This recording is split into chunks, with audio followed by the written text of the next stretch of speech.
कि उन पे जुल्म हो रहा है, तो अगर किसी को तकलीफ थी इस बात से और वो गुलाम बनकर उनकी पॉलिसियों पे चलने के लिए हमारे टैक्स के पैसे पे बैठा हुआ है, तो वो ये सोच ले, वो ये समझ ले कि इस कौम का बच्चा बच्चा, इस कौम की बच्ची, नौजवान, बुजुर्ग, वो अपना खून भी देने को तैयार है इस कौम के लिए, इस कौम के लिए।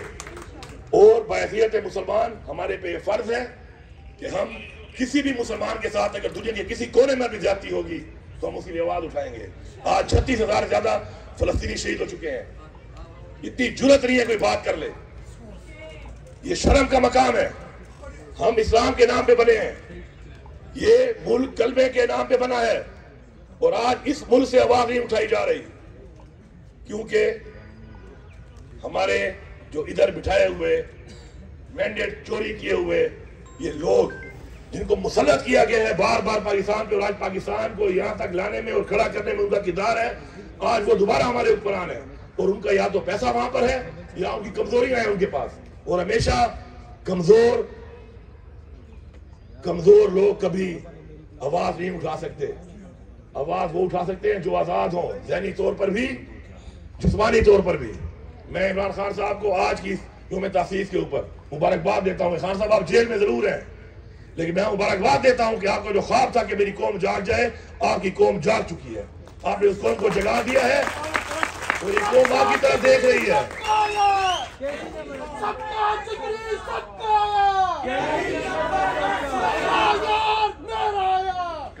और आज ये कौम इमरान खान साहब आपकी तरफ देख रही है। हम सलाम करते हैं आपकी जुर्रत को, आपकी हिम्मत को और आपकी मुहिब्बुल वतनी को कि आज भी आप पाकिस्तान को नुकसान नहीं देना चाहते, आज भी आप कॉल नहीं कर रहे।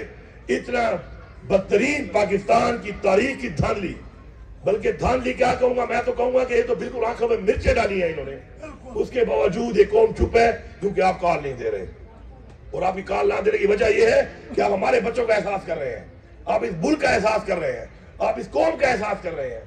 वरना इनके पास कोई जवाब नहीं है कि आज ऐवानों में बैठकर ये मैंडेट चोरी करके बगैर आवाम के वोट के ये बरजुमान है उन कुर्सियों के ऊपर, जिन कुर्सियों पर दूर की बात है इनको तो जेलों में होना चाहिए था।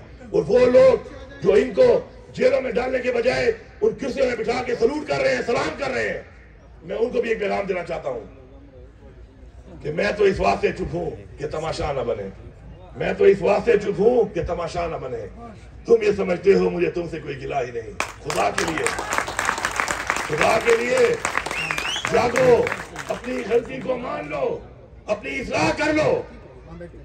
अपनी इस्लाह अगर नहीं करोगे तो खुदा की कसम आने वाली नस्लें माफ नहीं करेंगी हमें, न इस जहां माफ करेंगी और उस जहां भी हमने जवाब देना है। अल्लाह को भी जवाब देना है और अल्लाह की मखलूक को भी जवाब देना है। क्या जवाब देंगे हम, क्या जवाब है हमारे पास इन सब चीजों का जो हमने की है, ये जो हो रही है इस मुल्क में और हम उसको देख रहे हैं।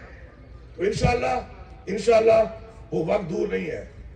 ये सारे केसेस तफसील के बारे में इसलिए नहीं जाऊंगा कि पूरे पाकिस्तान के हर लोगों को पता है कि ये केसेस क्या है।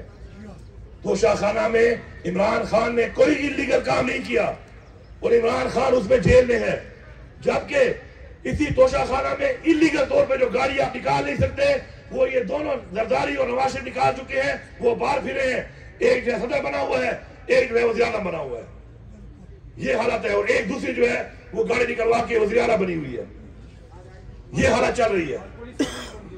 आज कौम जाग चुकी है, और जो लोग ये समझते हैं कि कौम को पता नहीं है या कौम समझती नहीं है या ये फेर पकड़ी है, ये अपने आप को बेवकूफ बना रहे हैं। ये अपने आप को बेवकूफ बना रहे हैं। मैं आपकी सब लोगों की जो इस सिस्टम के अंदर इस चीज के फैसिलिटेटर हैं, उनकी फैमिलीज को रिक्वेस्ट करता हूं, उनके बच्चों को, रिश्तेदारों को, उनकी बीवियों को, माओ को, बहनों को, कि आप इनके साथ बैठे उनसे पूछें, दलाइल पर पूछें कि आपके पास कोई एक जवाब है, ये क्या हुआ, किस तरह हुआ, किसने किया, कैसे किया और क्यों किया। कोई जवाब नहीं है इसके ऊपर, कोई जवाब नहीं है इस चीज का किसी के पास। हाँ, अगर सिर्फ ये वाली बात है कि वो हमारे एक उर्दू के हमारे टीचर से फखर सुलेमानी साहब एक बात कहते थे कि उतू लथियां चार किताबां, पंजवा लथा दिग्गा, चार किताबां कोई ना कीता, दिग्गे की सीधा तो दिग्गा वहां से यहां भी आ सकता है और यहां से वहां भी जा सकता है। ये दिग्गे के फार्मूले नहीं चलने वाले, क्योंकि ये दिग्गा आज यहाँ है, कल वहां हो सकता है, और कल वहां है तो आज यहाँ हो सकता है। इसलिए हमने असूलों पे चलना है, हमने इस मुल्क के आइन के मुताबिक चलना है, इस मुल्क के कानून के मुताबिक चलना है।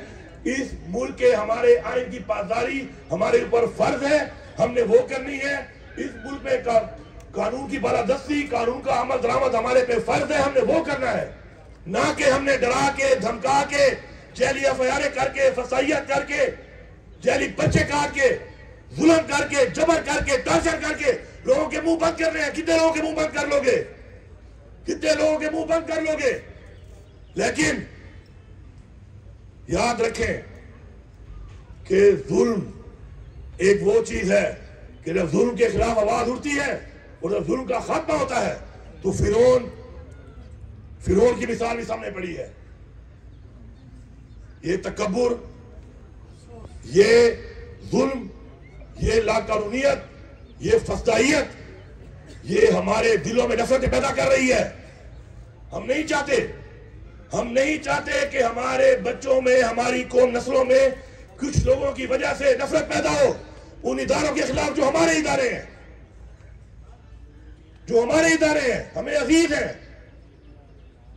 मुझे दुख है इस बात का, अफसोस है इस बात का कि कुछ लोग अपने जाती मफाद की वजह से इन नफरतों को महसूस नहीं कर रहे, या अगर महसूस कर भी रहे हैं तो अपने जाती इंटरेस्ट की वजह से उसके ऊपर आंखें बंद कर रहे हैं।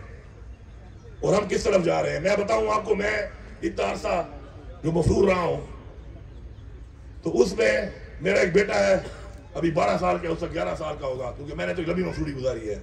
मैं तो 9 मई से ही पहले वाला हूं, और मैं अगर चुप हूं तो इसलिए चुप हूं कि ये मुल्क मेरा मुल्क है। और मुझे इमरान खान ने एक तरबियत दी है, मुझे एक तरबियत मेरे वालिद ने दी, मेरी वालिदा ने दी, एक तरबियत सियासी तौर पर मुझे इमरान खान ने दी, और वो ये है कि इस मुल्क के इदारे हमसे ज्यादा जरूरी है इस मुल्क के लिए।